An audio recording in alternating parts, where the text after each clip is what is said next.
आप देख रहे हैं SS4 न्यूज। प्रत्येक खबर पहुंचाए आप तक। से निकल करके सामने आई है, जहां पर एक बुजुर्ग पिता को घर से बाहर निकाल दिया गया। एक कलयुगी बेटे ने अपने ही पिता को घर से बाहर निकाल दिया। आपको बता दें, पिता की रिपोर्ट कोरोना पॉजिटिव आई गई थी और इसी के बाद बेटे ने एक बड़ा कदम उठाते हुए अपने ही पिता को घर से बाहर निकाल दिया है। तो चकेरी थाने के ताड़ बगिया का ये पूरा मामला है, जहां पर मानवता को शर्मसार कर देने वाली ये तस्वीरें निकल करके सामने आई है। तस्वीरों में साफ तौर पर आप देख सकते हैं कि कैसे बुजुर्ग पिता को घर से बाहर निकाल दिया गया और मजबूरन इस बीमार पिता को घर के बाहर ही पड़े रहने पर मजबूर होना पड़ा। यूपी के अस्पतालों में ऑक्सीजन की किल्लत के बीच दिल को झकझोर देने वाली तस्वीर सामने आई है। आगरा में बेड न मिलने की वजह से एक शख्स ने दम तोड़ दिया।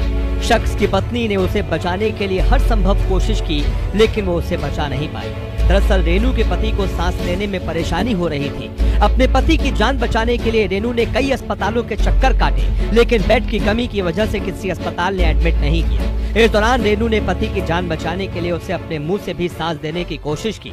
आखिरकार रेनू ऑटो में बीमार पति को लेकर SN मेडिकल कॉलेज पहुंची, लेकिन तब तक बहुत देर हो चुकी थी। SN मेडिकल कॉलेज में डॉक्टरों ने देखने के बाद उसके पति को मृत घोषित कर दिया। पति की मौत के बाद रेनू के आंसू रुकने का नाम नहीं ले रहे।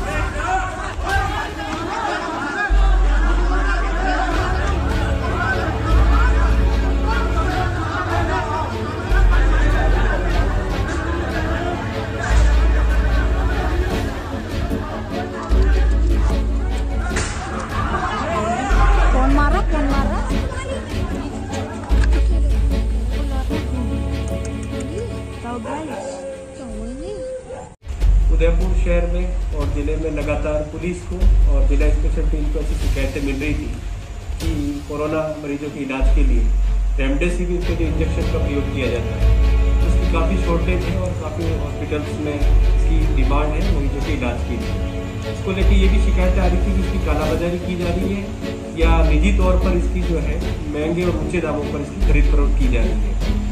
जिला स्पेशल टीम के प्रभारी श्री हनुमंत सिंह राजपुरोहित और निर्मली थाना पुलिस ने संयुक्त कार्रवाई की गई। इसमें डिकॉय बनाया गया और बोगस ग्राहक के माध्यम से ये सूचित हुआ कि डॉक्टर मोहम्मद आबिद और मोहित पाटीदार नाम के जो शख्स है वो इस प्रकार का कार्य कर रहे हैं। कल इस कार्रवाई को अंजाम दिया गया, जिसमें इन्होंने 35,000 में एक इंजेक्शन का सौदा तय किया था। जब ये पैसे इनको पहले दे दिए गए, इंजेक्शन जब ये लेकर के आए ये रेमडेसिविर, तब इन्हें रंगे हाथों गिरफ्तार किया गया। इन्होंने प्रारंभिक पूछताछ में किसी अन्य शख्स से ये इंजेक्शन लेकर के आना बताया है कि वो इनको सप्लाई करता था।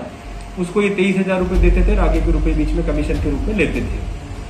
आगे तीसरे शख्स जो मेन सोर्स है उसकी गिरफ्तारी के पूरे प्रयास किए जा रहे हैं। संभवतः आज जैसी इनकी गिरफ्तारी होगी तो आगे भी पता लगाया जाएगा कि और कितना इन्होंने कोई स्टॉक कर रखा है और इससे पहले कितने रेमडेसिविर के इंजेक्शन इन्होंने निकाल कर किस तरीके से बेचे और उसका सोर्स क्या था, ये कहाँ से लाते थे और किस किस को इन्होंने बेचा है, ये अनुसंधान के दौरान क्लियर किया जाएगा।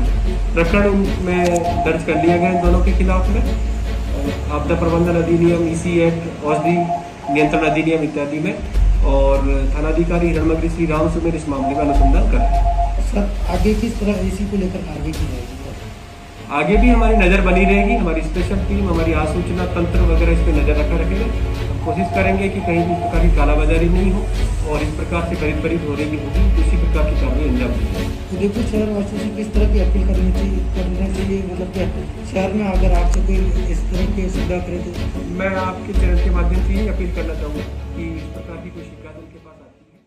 फॉर न्यूज प्रत्येक SS4 न्यूज चैनल को लाइक, शेयर और सब्सक्राइब